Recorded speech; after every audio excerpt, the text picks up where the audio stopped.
25 তাৰিখে মোৰ দেউতাৰ বেমাৰ হ'ল মোক 7 দিন 10 দিন আগত দৰমহাটো লাগে দৰমহাটো এডভান্স দি দিয়ে এতিয়া লগে লগে এজন চৰকাৰী কৰ্মচাৰীক কিবা কাৰণত হঠাতে অকনমান নিজৰ দৰমহাটো 10 দিন আগত লাগে সে মোৰ দৰমহাটো 1 তাৰিখে হ'ব কিন্তু 25 তাৰিখে মোৰ দেউতাৰ বেমাৰ হ'ল বা 25 তাৰিখে মোৰ লৰাটোক সাডেনলি তেওঁ কলেজত এডমিশন পাইছে তেওঁৰ ফিজটো আমি জমা দিব লাগে 1 তাৰিখে দৰমহা পামেই কিন্তু মোক 7 দিন 10 দিন আগত দৰমহাটো লাগে ৰাজস্থানত এটা নতুন তেওঁলোকে ব্যৱস্থা কৰিছে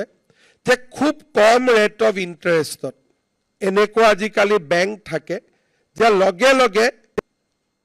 দৰমহাটো এডভান্স দি দিয়ে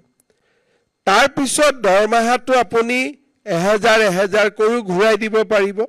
বা একেলগেও ঘূৰাই দিব পাৰিব 20 তাৰিখে মই দৰমহাটো আগতে লৈ ললো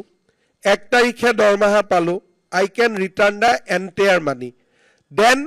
rate of interest will be count only on 15 days কিন্তু মই ললো হয় কিন্তু একেলগে ঘূৰাই দিলে মই অহা মাহটো কেনেকৈ চলিম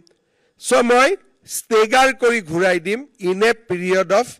1 year ইয়াতে বেংকে যি লোন চাৰ্জ কৰে সেইটো লোন নহয় সৰকাৰৰ লগত আমি নেগোশিয়েট কৰিম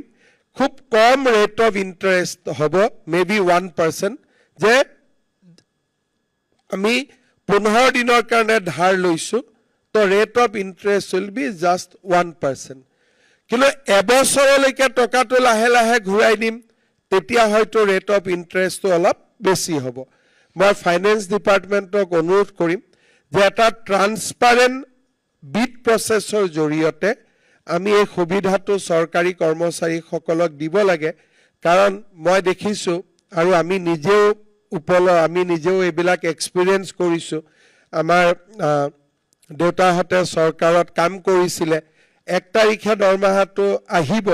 কিন্তু টকাটো 20 তাৰিখে লাগে দাদাক হোষ্টেলত দিবৰ কাৰণে কাৰোবাৰ ওচৰত হাত পাতিব লাগে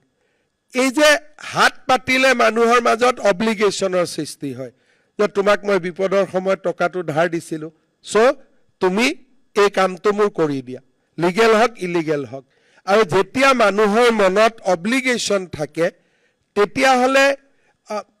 মানুহৰ এটো সহজাত পবিত্ৰী মানুহজনে যাতে যেতিয়া হি মানসিকভাৱে হেঁচা দিয়ে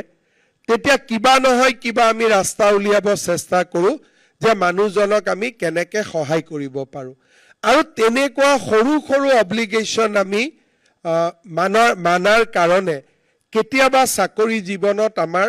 বহুত অসুবিধাও আহি পৰে সেই কাৰণে মই স্যালাৰি এডভান্স লব পৰা আৰু ইনষ্টলমেন্টত ৰিটাৰ্ণ দিব পৰা বা এতে গো ৰিটাৰ্ণ দিব পৰা এই স্কিমটো ইমপ্লিমেন্ট কৰাৰ কাৰণে অনুৰোধ কৰিম আৰু মোক যেটো ডেভছত প্ৰেজেন্টেশন দিছিলে Rajasthan is already implemented the process আৰু last year তেওঁলোকে 300 কোটি টকা এনেকে সৰকাৰি কৰ্মচাৰী এডভান্স ড্ৰ কৰিছে ঘূৰাই দিছে ড্ৰ কৰিছে ঘূৰাই দিছে the transaction was up to 300 crore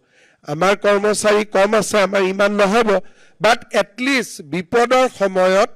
this will be a instrument যত নেকি সৰকাৰি কৰ্মচাৰীয়ে ইয়াক ব্যৱহাৰ কৰিব পাৰিব